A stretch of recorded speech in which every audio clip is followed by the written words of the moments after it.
৯ মাসের জন্য বন্ধ হচ্ছে সেন্ট মার্টিন ভ্রমণ। কক্সবাজারের প্রবাল দ্বীপ সেন্ট মার্টিনে পর্যটক ভ্রমণের শেষ সময় ৩১শে জানুয়ারি শনিবার পর্যন্ত। পরিবেশ, বন ও জলবায়ু পরিবর্তন মন্ত্রণালয়ের সিদ্ধান্ত অনুযায়ী ফেব্রুয়ারি থেকে নীল জলরাশির এই দ্বীপে ভ্রমণ নিষিদ্ধ।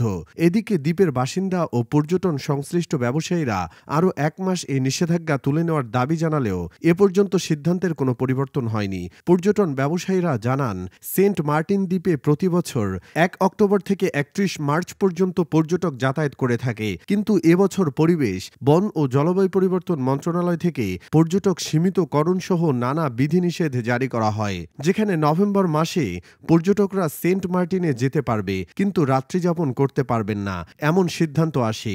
ডিসেম্বর ও জানুয়ারিতে ২,০০০ পর্যটক যেতে পারবে ও রাত্রিযাপন করতে পারবে, আর ফেব্রুয়ারি মাসে পর্যটকরা সেন্ট মার্টিন যেতে পারবেন না, এসব বলা হয়। এদিকে যথাসময়ে জাহাজ চলাচলের অনুমতি না পাওয়াতে নভেম্বরেও পর্যটকরা যেতে পারেননি সেন্ট মার্টিনে। আর গত বছরের ১ ডিসেম্বর থেকে জাহাজ চলাচলের অনুমতি হলেও ট্রাভেল পাসের মাধ্যমে সেন্ট মার্টিনে ভ্রমণে যাচ্ছে পর্যটকেরা। পরিবেশ, বন ও জলবায়ু পরিবর্তন মন্ত্রণালয়ের সিদ্ধান্ত মতে আগামী ৩১ জানুয়ারি শেষ হচ্ছে চলতি বছরের মৌসুমে সেন্ট মার্টিন যাত্রা, যার কারণে দুশ্চিন্তায় পড়েছেন দ্বীপের বাসিন্দারা। সেন্ট মার্টিন ইউনিয়ন পরিষদের চেয়ারম্যান মুজিবুর রহমান বলেন, দ্বীপের ১০,৫০০ মানুষের জীবিকা পর্যটনের সঙ্গে যুক্ত।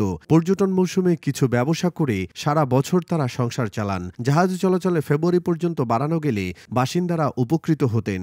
কক্সবাজার অতিরিক্ত জেলা ম্যাজিস্ট্রেট ইমরান হোসাইন সজীব গণমাধ্যমকে বলেন, ৩১ জানুয়ারি পর্যন্ত সেন্ট মার্টিনগামী জাহাজগুলো চলাচল করতে পারবে। এরপর আর পর্যটকবাহী জাহাজগুলো চলাচল করতে দেওয়া হবে না। যদি সরকার বর্ধিতকরণের কোনো নির্দেশনা প্রদান করে, সেক্ষেত্রে এই নির্দেশনা অনুযায়ী ব্যবস্থা নেওয়া হবে। প্রসঙ্গত, দেশের সর্বদক্ষিণের দ্বীপ সেন্ট মার্টিন। কক্সবাজার থেকে সমুদ্রপথে ৬ ঘন্টার জাহাজ যাত্রা শেষে দ্বীপটিতে পৌঁছান ভ্রমণ পিপাসুরা।